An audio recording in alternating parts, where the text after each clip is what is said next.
So much has happened in the last 24 hours involving Newcastle and involving Manchester United, and we're gonna jump into that. And we're gonna go into it in more detail for everybody now. And look, to break it down in case people don't know, because that does happen when people watch these shows. Newcastle submitted an improved bid last night of 80 million euros base, rising to 90. Manchester United have put in a bid in the region of 75 million euros, rising to 85 million euros. Man United believe the player has given us his preference. Newcastle say they still remain confident in the signing. It's a legitimate saga, but one that hasn't gone on for too long. It's only really been about 10 days since United declared he was their priority. So, LB, I'm going to throw it out to you first. Both clubs have now bid. United said they wouldn't bid until they got told by the player that he would pick them, but Newcastle are still remain confident. How do you see this one playing out? Is he going to be a Newcastle player, or do you think his move to Man United feels imminent? It depends on if United are telling us the truth through what they're saying, because what I seen last night from Ornstein was that he said that United are only going to bid if they feel that Sesko is going to pick them. So now they bid, they must feel that Sesko is going to pick them. So you'd assume, if United are telling us the truth, that Sesko is going United, unless Newcastle put the bid in and United, and maybe Sesko hadn't decided, and United were like, we're just going to have to put the bid in and maybe like sort of like, pressure him a little bit. So I don't know. At this moment in time, I'd probably say he's going to go in United just based off of what United have said. But United, what they've said to the public, what they've put out there via Ornstein and through the various different journalists, it might not actually be the reality. The reality might be different. So yeah, I reckon he's probably going United here, which I don't know where that leaves Newcastle. I'm sure we'll get onto that. But it's a mad one. You know what? The guy's not even that good as well. Like, honestly, this guy's such a mid player, bro. Like, what we're doing here is like 80 million quid or whatever it is, yeah? Two big teams fighting over his signature. He's not even that good. It's crazy, man. Honestly, it's wild. So I don't know, but I reckon he's probably going United. LB, it probably barely start for a relegation team 20 years ago, wouldn't he, Sesko? He's just that bang average, but such is the quality of player in this generation of football. It is what it is. I know. Well, that's the thing, because there's no one out there. But hang on a minute, yeah. You don't have to have a striker. You could win the league without a striker. We won the league without a striker. You know what I mean? Like, you don't have to buy a striker. So, should the teams be even trying to sign this guy? Is the question. Could you not put that £80 million to better use? Could United not spend that on a goalkeeper? Go and get Donnarumma. Yeah, he wants big wages, but you're going to give 80 million quid plus big wages to Sesko. Could United not put that money to better use somewhere else? Could Newcastle not put that money to better use somewhere else? I don't know, but I just think that this is not a smart move. Whoever signs him, I don't think it's a smart move, to be honest. Aaron, what's bang average about him in your opinion? What is it that he doesn't do very well in your view? Score goals. Score enough goals, as simple as that. He scored 16 in the Austrian league, then he went to Bundesliga, got 14, and then got 13 last year. That's average, isn't it, really? Let's face it. I know he's only young and he will improve. That's facts. But a younger lad who's also proved that when he goes to a harder league, he tends to drop off in terms of goal score. And I reckon, of course, the English league's a massive step up for him. I reckon he's probably going to 12 at best league goals. But for Manchester United, I mean, let's get it right. You're improving on him on Højlund. So, anything's pretty much an improvement for that, isn't it? When you've got an outlay of like 3 goals or whatever Højlund's got, it's ridiculous. So I think he'll do a good job for you. And the thing is, at Manchester United, he'll have a couple of years to grow with you. That's one of the perks about being at the bottom of the table, really, isn't it? You don't need someone now. You can afford to give someone like a Sesko 2 years to sort of grow. And if it don't work, get someone else. If it does, buzz in. Yeah, but hang on a minute, yeah, because when it comes to United, yeah, United are obviously they've not got loads of PSR capacity, right? As we've seen, they are not going to be challenging for the league. Terry doesn't think United are going to win the league. Terry probably don't even think United are going to get top 4 next season, right? So So my question to you is: should United be taking such a huge gamble on this player with massive money when it's going to make zero difference to a material situation for their season? It's not going to make them win the league. It's not going to make them get top 4.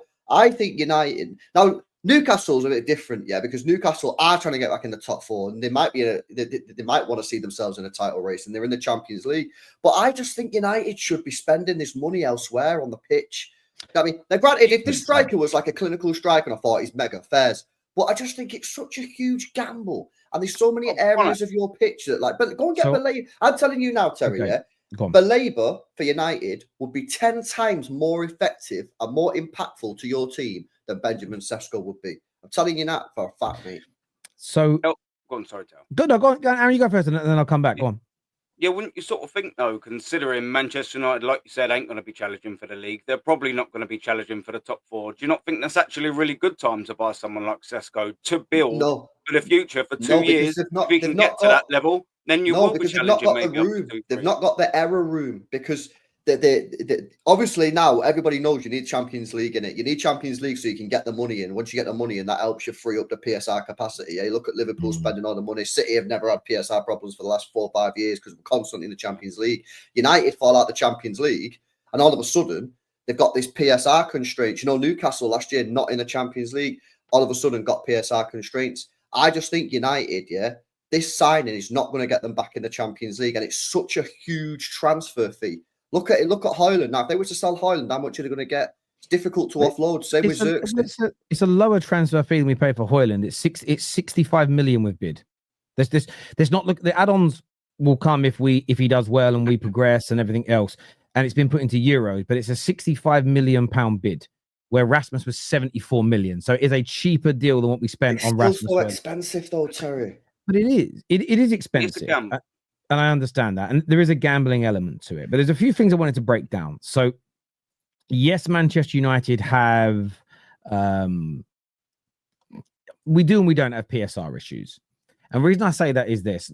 Last summer, when we were in Europe, we spent 246 million euros last year. I don't know what that equates to in pounds. I'll just search that now so we can keep it in pounds. It keeps it clear. That's like 214 million.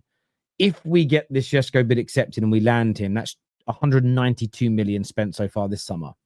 So this idea, like Man United do and don't have restraints. We obviously made a lot of cutbacks at the club last year that were necessary. They were necessary because, I mean, this gets ignored, but I want to put this out to you two both. Well, LB has a YouTube channel, and this is what I want you to do, LB, is whatever you earn a month, I want you to spend double that paying guests and paying for editors. Would you do that?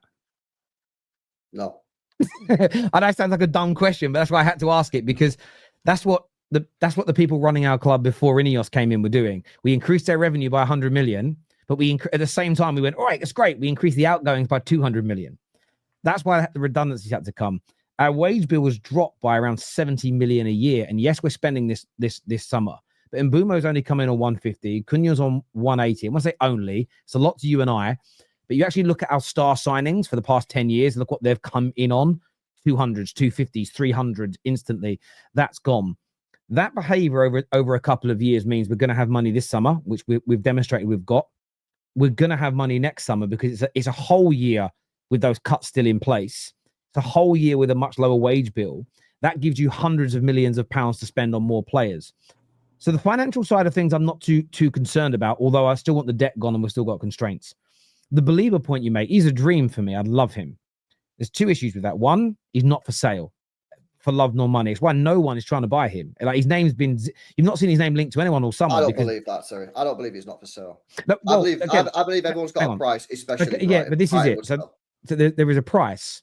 But what Ben Jacobs said the other day is that in a year's time, Brighton are open to selling him. And there's a thought that the price could be around 80 million, where right now, they would completely price him out of a move. They would want more than the Caicedo fee. So this is the thing for me. If Baleba's our dream and he wants to join us, I'd rather wait a year and get him at 80 million than overspend 40 million on him now. Because although I think we'll have money, we can't afford to waste 40 million more on a player because that stops us buying someone else. In terms of us progressing with this player, look, we're all going to have different views on the player. I think Sesko's a very good player. I think he could become a fantastic football player with development. In terms of his output, he gets a goal or an assist in over 50% of his games, and I still think there's much more to come from him. I think there's room for him to grow as an example. I like the way he holds the ball up. Very good one-touch player. And if you watch the way we've been attacking this preseason, it's a lot of balls into the front line, a little one touch around the corner. And we've done it very well, actually, against Everton the other day. And I think that will grow as the season goes on. Is it a risk? Yeah, he could flop. He could flop, the same as any signing could. But I don't think we should avoid potential quality players because they might flop. That's kind of counterproductive. I've also seen us buy Premier League proven players and they flop. It's about the right profile. And I think he fits with how we're trying to play. In terms of this season, going for a midfielder instead of him, I get the logic. I get the argument. Baleba, that if we stopped getting Sesko now and bought Baleba, we still wouldn't make it into the top 4. We might have more of the ball. We might control more of the games, but we're not going to score enough goals. Even with Mbeumo and Cunha, we still need a centre forward that's much better than Rasmus Højlund at the hold-up play, link-up play, the interchange and scoring. And the problem for me, there was no solution. There's no approach this summer that would have fixed this completely. There was always going to be multiple or certain areas that were still bare. So if we buy Baleba now, we make the midfield a bit better, but there's still holes in our strike force. We'll score less goals. The approach we've gone for, and it's risky, but I understand it and I'm behind it because I think next summer is where we spend money on our midfield. And let's go and bring in players and try and add 30 to 40 additional goals to this team. 30 or 40 additional goals gives us enough points, in my opinion, will give us enough wins to challenge for a European position and to show that progression. The issue that we do have is what we don't have the money for is what Chelsea did for 3 years, which was spend 400, 500, 600 million in the summer and just buy 3 or 4 players for every position that's got holes in. So I do understand it. And I don't think what you've said is illogical. And that would have been a different approach. The thing for me is that we are still targeting a midfield player. They haven't told us who it is yet. No one really knows. It won't be Baleba. We ain't got the money for that. I'm actually hoping we make a pivot here and go for Hayden Hackney of Middlesbrough. I think he's a fantastic talent. And they've just accepted a bid of £20 million, including add-ons from Ipswich. So we know what the asking price is. The player rejected the move, which nobody expected at the 11th hour. Everybody assumed he was going to go. This is pure hopium. I hope that Man United have had a word in his ear saying we're coming. Because, again, adding a player, what we miss in midfield is someone that can progress the ball with passes and carry the ball. I think if we have a player like that who's far more press resistant, I think Hayden Hackney could be that guy that will get the better out of Mainu. It will also help. It will also really help Bruno Fernandes in that role. But I totally agree. It's an area that needs to be addressed in the team. It's an area of concern for me. We're not going to be this perfect footballing side next season. But I don't believe any transfer strategy this summer would have made us a perfect footballing side. If we had spent all the money on midfield, we'd become like LVG's United. We'd have loads of the ball, but we'd have zero penetration and goals. So from my perspective, we've gone for this approach. I'm going to get behind it. I understand what they're doing. They're kicking the can down the road for the midfield next year. But I do think we'll score a lot more goals if we pull this off. With a front line of Sesko, Cunha, and Mbeumo, I'm really confident next year we score a good 30 to 40 goals more in the Premier League. Can I ask the chat a question? Chat, you're sporting director of United. You got 2 options, right? Would you sign Sesko at 70 mil all in, or would you sign Baleba at 110? I'm taking Baleba at 110 and figuring it out with the striker. I'd play false 9 or something. I think Baleba, mate, is like legit, like on the way to being world class, man. And he would just dominate that midfield. Sesko, got 13 goals. It's another hopium signing. We're signing a player and hoping and praying that he gets better and like massively, like does a Bitcoin. You know what I mean? That's what you're looking for. LB, would you think it'd make better sense for them to sign Watkins then, just as a nice 2-3 years? Go and get Watkins, bro. Go and get Watkins, for short-term signing, 30 million or whatever it is, Go and get Baleba, bro, and then revisit the strike in a couple of years when Watkins gone. I just think this is just a mad gamble. I wouldn't call it a mad gamble, but I suppose that's because I rate the player more than you do. So, there are some people that might say spending 110 million pounds on a central midfielder who's had one good year in the Premier League is a mad gamble. Yes, Caicedo has demonstrated why he was worth it, but let's not all sit here and lie and not pretend that we didn't all think Basuma was as good as Caicedo 3 years ago. Everybody was like, I've got to get him. We need him. Everyone wanted him. You now look at it. As much as Man United need better midfielders, I don't want to spending £5 on Basuma because we know he isn't good enough when he moves up that level. So we could quite consider it. We could go and drop 110 million on Baleba, and that could fail. because we've seen players, as much as Brighton have had brilliant players that have left their club and gone on to do brilliant things, there's also others that have been sold for big money that haven't worked out. So I think that risk still exists, even if you go for Baleba. The difference in this, I think, is very subjective. It's who do we as individuals rate and who do we think will work. My issue with the Baleba scenario you've created is nothing to do with the actual football, though. My issue is I don't want to pay above the valuation or massively above the valuation for players. I don't want someone who could be available in a year for 80 million to spend 30 or 40 million pound extra on, because that's a whole other player that we then won't get because we're not flush with cash because we've got all this debt, and we have to be very prudent with how we buy. The other argument for Sesko is, and again, this is not provable, LB. We'll see this in a few years. What if we go, okay, LB's right, and we go out and we buy a really good midfielder, and we go and get Watkins, and Watkins is banging in 13, 14, 15 league goals a year for us. But then in 2 years' time, Sesko is 25 league goals a season, looking like a demon. The same people that would turn around and go, and you'd probably come in here and say this, United fucked up, didn't they, not buying him? And that's the way I look at this. There is an element of hopium for us as fans because we're not there. But I do trust Christopher Vavale. I do trust Wilcott the same way Man City trusted Wilcott to spot and understand the talent in these players. And we did a lot of good signings last year, which I think went under the radar because our season wasn't good. But it wasn't like Mazraoui didn't have a good season. De Ligt had a good season. Yoro's come on leaps and bounds and is looking a player. You look at Dorgu now, after he's had that 6 months and a pre-season, been our best player on pre-season. And I've got a lot of confidence in the levels they'll show going into next season. So what I'm not going to do is I'm not going to judge, because I'm sure you'd do this, Aaron. If Arteta left tomorrow and a new manager come in, you'd have a newfound hope that your team could be better, right? Yeah, you wouldn't necessarily go, I'm going to judge the forthcoming season based on the shit that you hated Arteta doing. That's how I view the people now running my club. Their positions were halfway, they didn't even get into halfway through last summer. Didn't make any real key decisions. That's all been documented. This is their first summer together as a collective.